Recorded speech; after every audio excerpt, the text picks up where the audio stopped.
Salut Big Rusty, comment ça va? Salut Guillaume, ça va super. Eh bah formidable, aujourd'hui on s'intéresse business, on s'intéresse gros chiffres, gros franchis. On va parler des pay-per-view, on va parler de la différence entre finalement Canelo contre l'UFC 268. Dana White avait dit que c'était stupide de la part de Showtime de faire leur événement en même temps, et un journaliste lui avait quand même dit à la différence du Kovalev contre Canelo Alvarez, là cette fois l'UFC, enfin la boxe n'avait pas attendu l'UFC. Dana White avait dit vous verrez les chiffres et tout. Les chiffres sont tombés. Soit.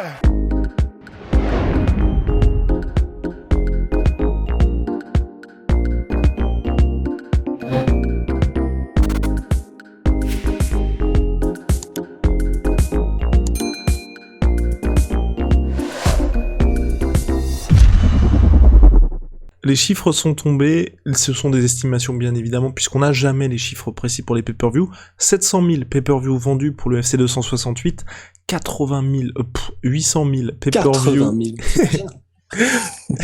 800 000 pay-per-view vendus pour Canelo Alvarez Caleb Plant. Oui, Canelo est bien le patron, et surtout que ça ne prend pas en compte les chiffres de diffusion au Mexique, où là Canelo Alvarez est propriétaire de ses propres droits TV, il est mexicain, et vous vous rendez compte de ce que ça représente. Enfin, c'est colossal, et honnêtement, c'est ce que je disais à Ross en préambule de cette émission. Pour un Canelo Plante, ou Canelo, enfin un Plante, personne ne le connaissait avant ce combat-là, c'est énorme tout simplement ce qu'a réussi à faire Canelo, parce que là il a réussi à vendre le combat juste pour dire je vais devenir champion unifié de la catégorie super middleweight. Non, c'est impressionnant. Du point de vue du star power de Canelo, c'est clair que il y avait Mayweather, il y avait Tyson, en MMA on a eu Conor McGregor, on a eu Brock Lesnar et Ronda Rousey. Clairement, ça y est, Canelo, il s'établit comme quelqu'un qui n'a besoin de personne pour vendre des gros chiffres en pay-per-view. Et il était chez DAZN pendant un moment, mais avant DAZN, on avait les chiffres des pay-per-view qu'il arrivait à générer. Généralement, ça tournait autour du million, si je ne m'abuse. Donc là, voilà, il fait 800 000 contre Caleb Plant. C'est vrai que c'est quand même, c'est beau, quoi. C'est vraiment impressionnant.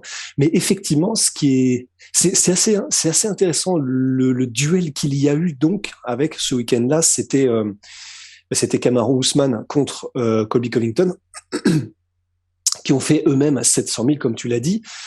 Et on saura pas vraiment quelle dynamique il y a eu entre eux. Est-ce que l'un a pris des parts de l'autre ou l'autre de l'un?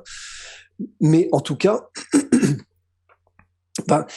on peut pas vraiment en tirer grand-chose dans le schéma global, parce que il y a pas beaucoup déjà c'est des estimations comme tu l'as dit, et puis il y a pas beaucoup d'études qui ont été faites finalement sur la comparaison, en tout cas depuis une dizaine d'années, entre l'évolution des pay-per-view sur la boxe anglaise et pour le MMA. Donc on ne sait pas avec certitude, on pourra pas vous dire, à part l'impression qu'on en a nous, de quelle est la dynamique. Il semble, ça c'est clair que le MMA, les pay-per-view en moyenne s'élèvent de plus en plus. En boxe anglaise, apparemment, ça stagne, mais faut voir un petit peu. On sait que par exemple, tu disais que Sean Porter contre Terence Crawford, Terence Crawford, qui a fait 190 000 pay-per-view selon Kevin Aioli de Yahoo Sports. Voilà, donc c'est anecdotique dans le sens on peut rien en tirer, c'est pas une moyenne, mais c'est quand même intéressant de constater que c'était quand même une affiche qui était entre deux noms vraiment connus, respectés, même plus que respectés avec Terence Crawford dans le milieu de la boxe anglaise, et qui font des chiffres qui sont très très faibles. C'est d'ailleurs toi qui me disais que Bob Arum espérait que ça fasse il annonçait que ça allait faire entre 500 000 et 1,5 million de pay-per-view. On n'est même pas aux 200 000, et c'est pas un bon chiffre. Surtout que l'événement est à peine rentable, en fait. Là, c'est selon Bloody Elbow, John Nash de Bloody Elbow. L'événement en tout, là, puisqu'il y a eu 2 millions de billetteries, ce qui est vraiment faible aussi, en payant les salaires des combattants, on sera juste à l'équilibre. Ce qui vous donne quand même une idée aussi de, quelque part, l'UFC et en MMA, les salaires sont peut-être faibles, mais c'est vrai qu'au moins les organisations gagnent de l'argent. Rust pour les pay-per-view au global, donc c'est vrai, comme tu l'as dit, on voit mine de rien que sur l'UFC en tout cas on a une espèce de moyenne qui est assez élevée par rapport à la boxe, ce qui convient de dire quand même à la différence de ces deux événements, et ce qui est pour moi, ce qui montre aussi que Canelo est une véritable superstar, c'est que l'UFC, ils ont fait 700 000 en ayant une carte du début à la fin qui était chargée, parce que les gens sont venus dès le début pour Michael Chandler, Justin Gaethje. D'ailleurs, il convient aussi de dire combien est-ce que de gens ont acheté cette carte-là pour Justin Gaethje, Michael Chandler par rapport au main event, alors que Canelo contre Caleb Plant, il y avait que le main event qui était intéressant, main event qui se déroulait pendant le co-main event de l'UFC, Rose Namajunas contre Weili Zhang No. 2. Absolument. De toute façon, c'est ça qui, quand on a un peu travaillé ce podcast et puis qu'on regardait les différents chiffres de pay-per-view, mais vraiment en allant partout du côté des Joshua, parce que c'est ça qui nous avait sauté aux yeux aussi, c'est qui était assez intéressant, mais c'est qu'en fait, Joshua fait des très gros chiffres aussi en pay-per-view. Enfin, il dépasse très très souvent le million, enfin maintenant quasiment tout le temps, mais il n'est pas comptabilisé dans les classements genre que font les médias des pay-per-view, parce que donc ce sont des pay-per-view dans le Royaume-Uni uniquement. Et ça nous semblait assez bizarre, mais du coup, en tout cas, il fait partie, et je sais plus si je l'ai cité au début, de ces gens qui sont des stars et qui n'ont besoin de personne, qui n'ont pas besoin d'une rivalité ou quoi que ce soit. Et c'est vrai que si on accepte ces stars-là, c'est finalement rarissime d'avoir des cartes sans avoir une superstar qui dépasse le million de pay-per-view. Et c'est vraiment ça qui est assez fascinant, c'est que si on enlevait ces 3-4 superstars, méga stars dans chacun des sports, comme on les a cités au début des podcasts, déjà, avoir une carte qui atteint le million de pay-per-view, c'est rarissime, et c'est finalement presque avec ces cartes-là qu'il faudrait faire une comparaison, quoi. Parce que du coup, ce qu'apportent les superstars, ils apportent l'exception à la règle, et les pay-per-view, je sais pas, du coup, là effectivement c'était une carte particulièrement chargée. Je sais que les chiffres que j'ai pour les pay-per-view récents de l'UFC, ça tournait autour de 300, 400, 500 000.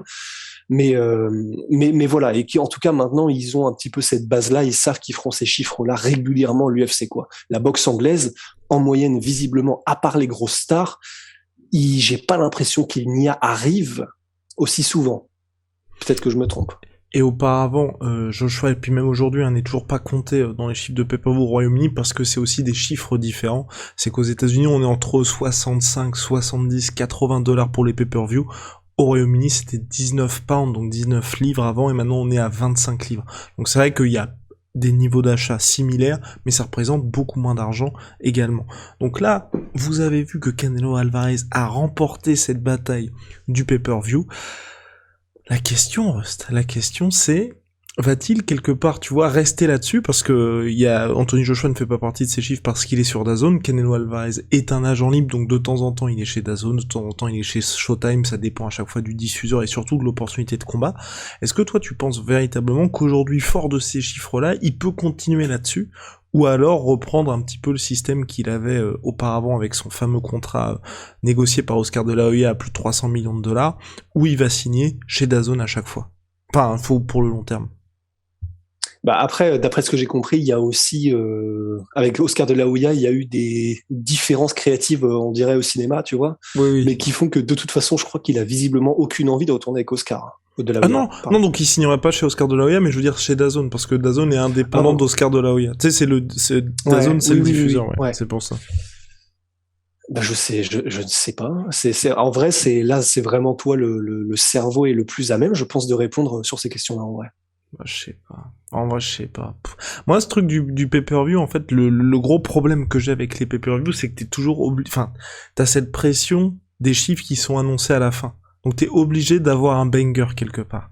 Et même si, on en parlait avant le podcast, la Terence Crawford contre Porter, c'est terrible en fait.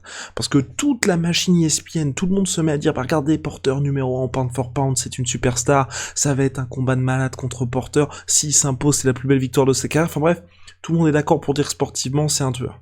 Les chiffres du pay-per-view tombent 190 000, Terence Crawford qui a envie d'affronter Errol Spence, et qui est en fin de négociation selon toute vraisemblance avec Top Rank, clairement, Top Rank, là, il voit ça, c'est ce que Bob Arum m'a dit, c'est, si on lui propose de l'argent, qu'il parte, en fait. Parce que là, une fois qu'il y a les chiffres qui tombent, t'as beau dire, ouais, je suis le meilleur, ça n'intéresse pas grand monde, tu vois, et c'est le problème que j'ai avec ça. Alors que tu vois, si t'es chez DAZN, à la manière de ce qu'a fait Golovkin, peut-être que t'es pas une attraction à pay-per-view, mais tu sais que les gens vont payer leur abonnement et tu te concentres, entre guillemets, que sur le sportif, tu vois. Et moi, c'est ce que je préfère aussi. Canelo, visiblement, il a pas ce problème-là. En plus, Il y a le fait qu'il y ait le marché mexicain qui lui apporte énormément.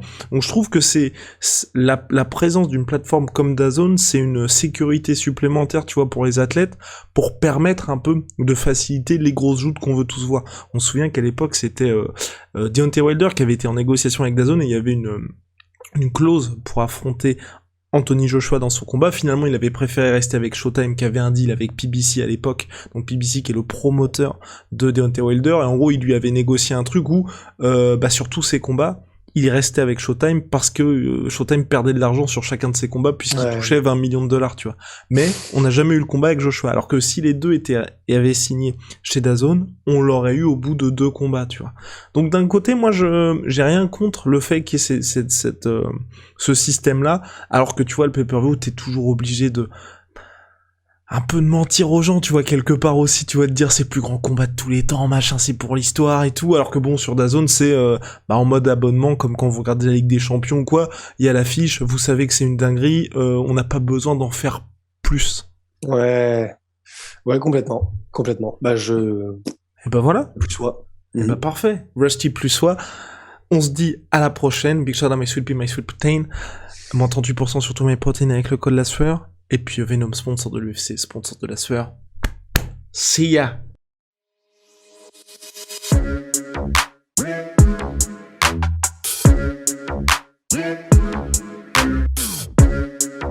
Yeah.